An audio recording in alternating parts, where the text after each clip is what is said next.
Hi, my name is Emily Bull and I am the creative producer for Creative Network. How would I simply describe the organisation that I work for? And what does the organisation do? Well, it's a creative youth work organisation that works with young people between the ages of 11 up to 25.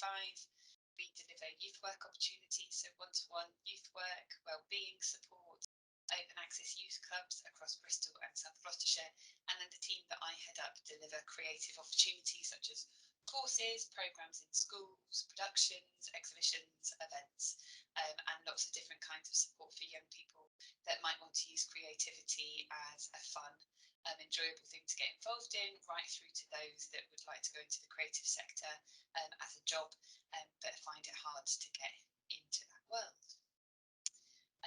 What is my role within the organisation? So my title is creative producer.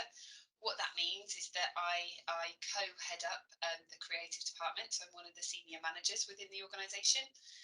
On a day-to-day, what that means is that I'm managing the staff team that are underneath me that lead on and manage all of our creative programmes.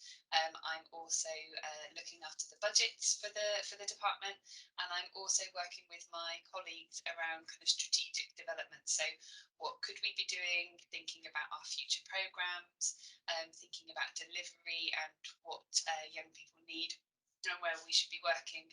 I also work really closely with our fundraising team because all the work that my team deliver is funded. So we're looking for funders and grant providers to be able to donate and grant us money to be able to do the work that we do. So as well as writing and helping to write funding applications, we're also doing a lot of evaluations. So what outcomes, what impact, what difference does our work make? And then writing to our funders to say thank you and to share that impact with them. I also deliver, so I'm working closely with young people on specifically our talent development programmes, so working with young emerging artists, helping them set up their practice, helping them overcome any barriers, and helping them develop their own creative professionalism around the sector. What's involved in my day-to-day tasks of my job? I think I've pretty much just covered that. However, it's quite admin based sometimes. It can be based behind a computer. I'm in meetings a lot of the time, meeting with colleagues, talking about our delivery of the programmes, future programmes, past programmes, evaluating them. I'm meeting with people outside of the organisation to talk about partnerships, setting up new work. So whereas it can be quite kind of desk-based and meeting-based, it's all really exciting because I'm either setting up new exciting programmes or delivering existing ones that are all creative and fun, whether it's setting up an exhibition and a touring show, right through to kind of running programmes of workshops and activities. So there's always quite a lot of kind of variance in the day-to-day work that I do. What's the favourite thing about my job? The favourite thing about my job, there's a few things. Generally, the colleagues that I work with and the colleagues in the organisation, there's a real shared vision, a shared mission.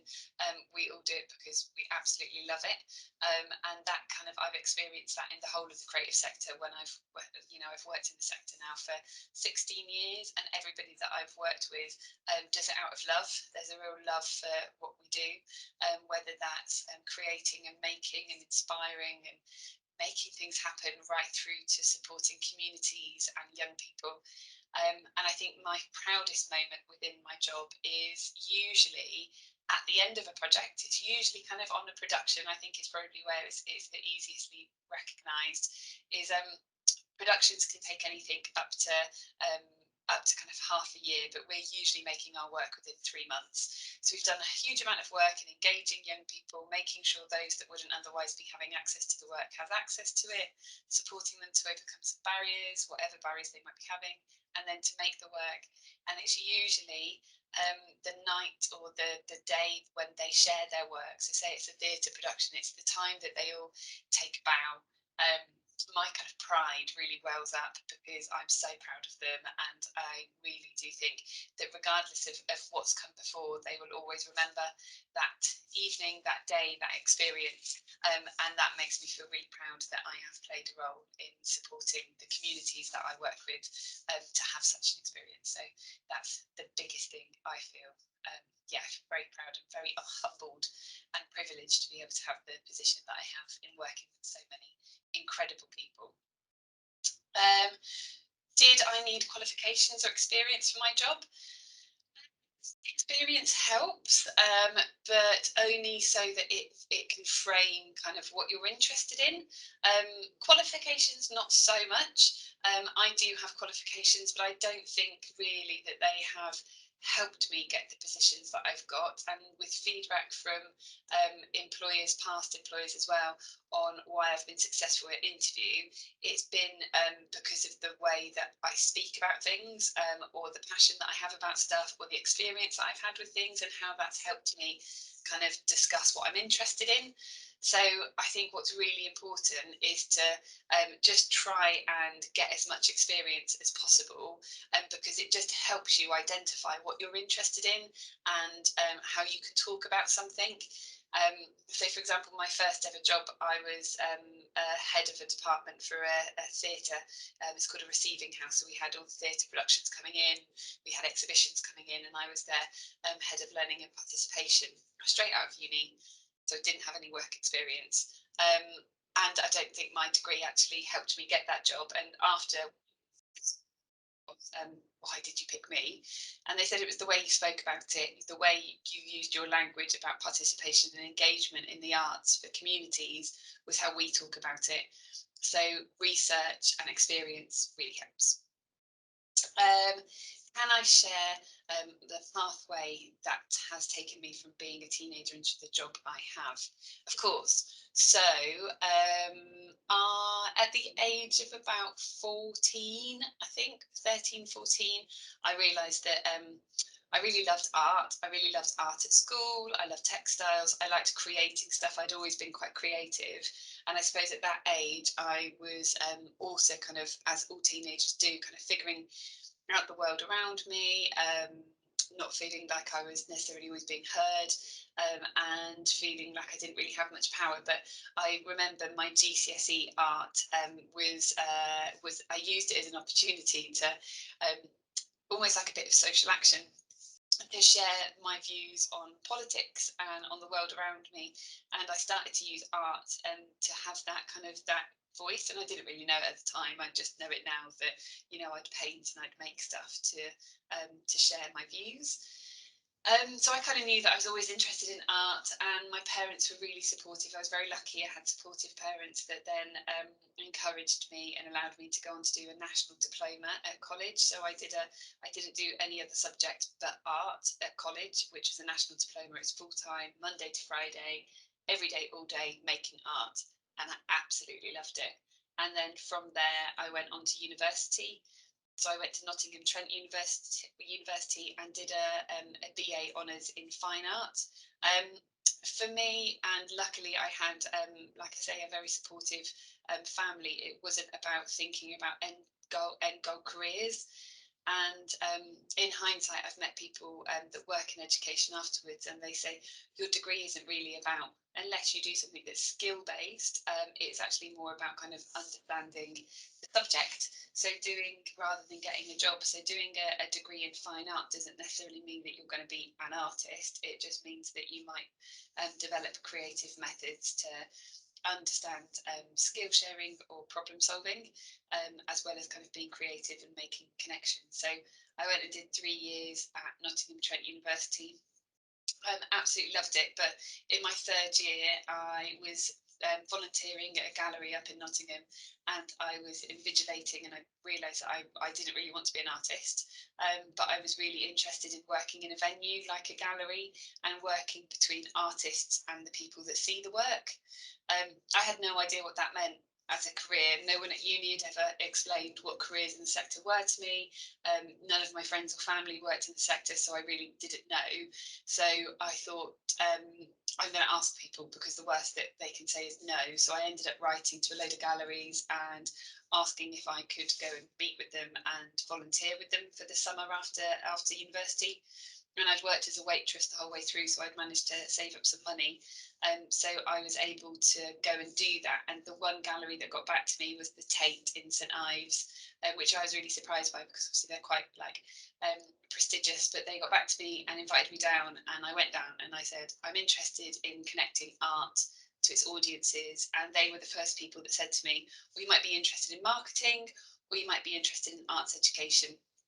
And I went and did a 2-week internship with them in the arts and education department down at the Tate. And it was there that I was like, the penny kind of dropped. I was like, I love it. I really love working with people creatively.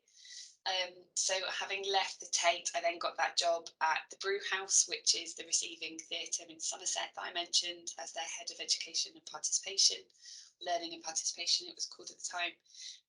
And from there I worked with rural touring schemes. So I worked with Take Art down in Somerset as part of their early years arts programme. And then I actually went back to university, because I felt like I wanted to do something a bit more theoretical and learn a bit more. So I went and did a master's in arts management at Falmouth. For me, that was the right thing to do, but I have never been asked what degree I got or what masters I got, let alone what grade I got when I was applying for jobs. It was purely for me to spend some time in honing my skills. I got a loan to do it, which I had to pay back within a year. So I had to work my arse off a little bit on it. And at the time it was a full-time MA, but I had to work to be able to pay for that. So I was lucky enough to get a job as the education manager at Company Malachi, which was an international touring dance company. So I would head up the education programme there.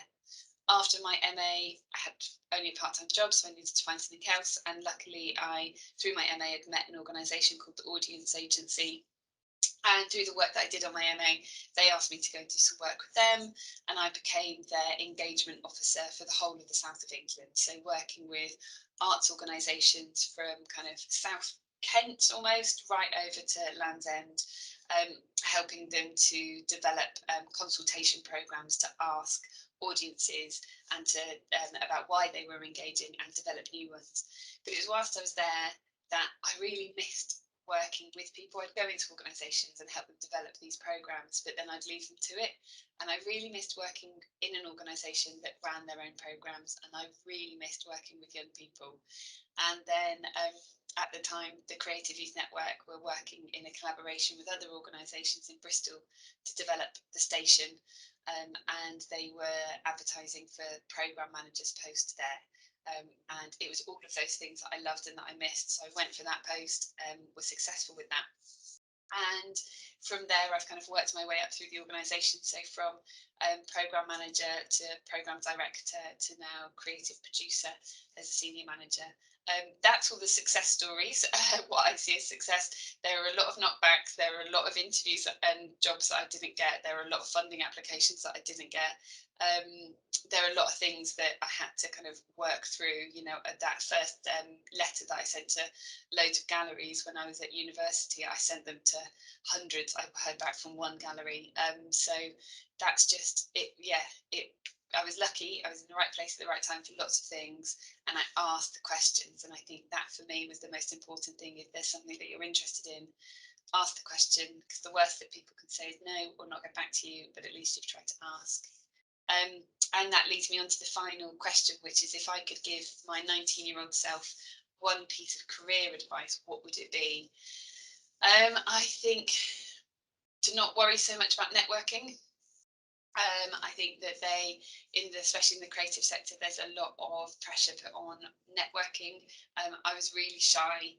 I didn't like networking. I still really don't like networking, but I found my own groove in how to do it, which is finding out delegates lists beforehand, finding the people in the room that I really need to speak to, and making sure that I just say hello to them, and setting up a coffee outside of the networking meeting.